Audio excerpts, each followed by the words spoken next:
Hello all of you.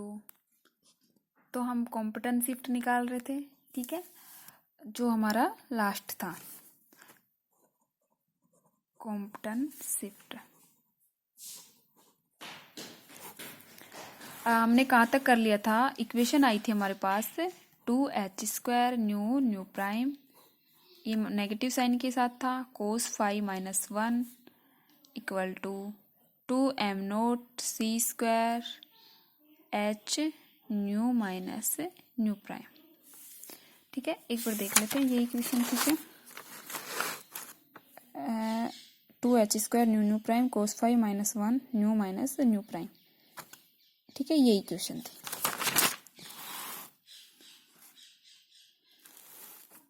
To H square nu prime cos phi -1 2m0² nu minus nu prime, ठीक है, बिल्कुल सही है। अब हम यहाँ से अगर नेगेटिव साइन को हटाएं तो क्या आ जाएगा? 2h² nu prime 1 minus cos phi, ठीक है। इधर करें 2m0² c² h nu minus nu prime. अब हम यहाँ से h कैंसिल आउट कर सकते हैं, एक तो 2 कैंसिल कर सकते हैं, ठीक है, बाकी तो कुछ नहीं है। अब हम न्यू माइनस न्यू प्राइम को अगर हम इधर लाएं लेफ्ट साइड तो ला सकते हैं। तो यहाँ से m0² c² new minus nu prime, और इधर क्या बचेगा हमारा? 2 तो कैंसिल होगा, एक h बचेगा, और nu prime 1 minus cos phi, ठीक है। अब न्यू प्राइम का दोनों साइड अब अगर हम डिवाइड करें और m0 c² का, m0² नहीं है, m0 है ओनली, ठीक है, m0 c² को इधर भेज दे और न्यू नोट प्राइम को इधर भेज दे, ठीक है। तो क्या आ जाएगा? Nu minus nu prime upon nu prime equal to h upon m0 c², ये बचा 1 माइनस कोस फाई। क्लियर? अब हम न्यू और न्यू प्राइम को दोनों में डिवाइड करें तो nu upon nu prime minus nu prime upon nu prime, h upon m0 c² 1 minus cos phi, ये कैंसिल आउट, तो यहाँ क्या बचा? 1 minus nu prime minus 1 by nu equal to h upon m0 c² 1 minus cos phi.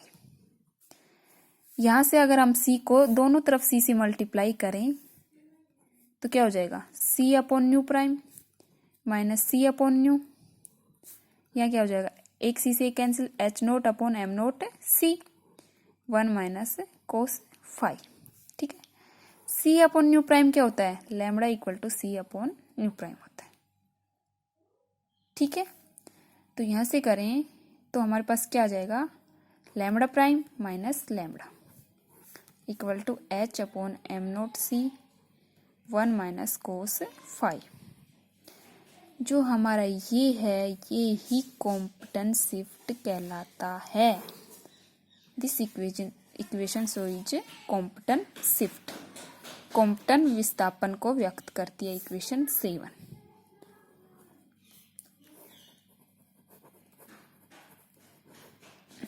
ठीक है, ये टक्कर के पश्चात वेवलेंथ है और ये टक्कर से पहले वेवलेंथ है, ठीक है। इनका जो अंतर होता है ये कॉम्पिटेंट शिफ्ट कहलाता है।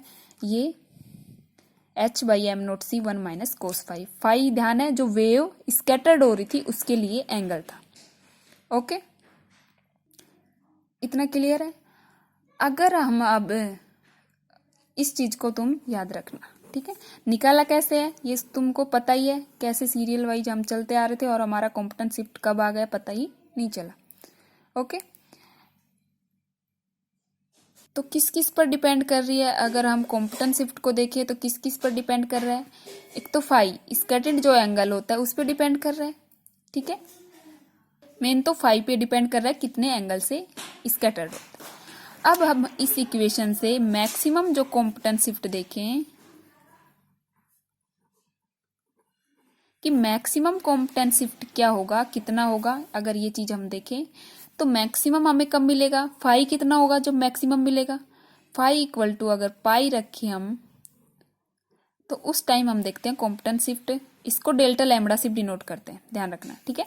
जो lambda minus lambda prime minus lambda होता है, इसको डेल्टा लैम्बडा, ये हमारा कॉम्पिटेंट शिफ्ट है, ठीक है। यहाँ डेल्टा लैम्बडा इक्वल टू, तो डेल्टा लैम्बडा मैक्सिमम कब मिलेगा हमें, या फिर इसको लैम्बडा प्राइम माइनस लैम्बडा लिख सकते हैं। ये मैक्सिमम कब मिलेगा, जब थीटा इक्वल टू पाई रखो। तो रखते हैं एच अपॉन एम नोट सी 1 माइनस कोस पाई। अब कोस पाई क्या होता है, -1। अगर हम फिर लैम्बडा डेल्टा लैम्बडा मैक्सिमम देखें तो एच अपॉन एम नोट सी 1 + 1, तो मतलब 2 हो गया। तो डेल्टा मैक्सिमम हमें कितना मिला, delta lambda maximum 2h upon m nought c, जो कि मैक्सिमम होता है। इससे ज़्यादा हमें कॉम्पिटेंट शिफ्ट नहीं मिल सकता। जो कॉम्पिटेंट विस्थापन है ये हमारा मैक्सिमम है, इससे ज़्यादा हमें नहीं मिलेगा, ठीक है। अब हमारे पास अगर हम मैक्सिमम कॉम्पिटेंट इफेक्ट निकालें, एच की वैल्यू प्लांक कांस्टेंट है, सी की वैल्यू है, और जो रेस्ट मास है वो हमारे पास है ही इलेक्ट्रॉन का।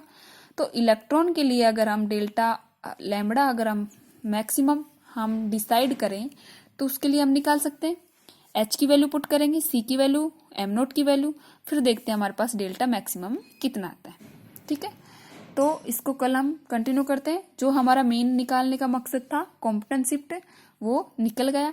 अब हम इसकी मैक्सिमम निकालते हैं, हमारे पास कितनी वैल्यू मिलती है। ओके, तो कल करते हैं हम मैक्सिमम कॉम्पिटेंट शिफ्ट निकालेंगे, और फिर हम जो इलेक्ट्रॉन होता है, रिकॉइल इलेक्ट्रॉन होता है, उसकी डायरेक्शन निकालेंगे। रिकॉइल इलेक्ट्रॉन कौन सा होता है, जो हम पार्टिकल मान रहे थे, वो इलेक्ट्रॉन जिस दिशा में स्कैटर्ड हो रहा था इस डायरेक्शन में, उसके एंगल निकालते हैं कि किस डायरेक्शन में वो स्कैटर्ड हो रहा था, ठीक है। तो कल करते हैं।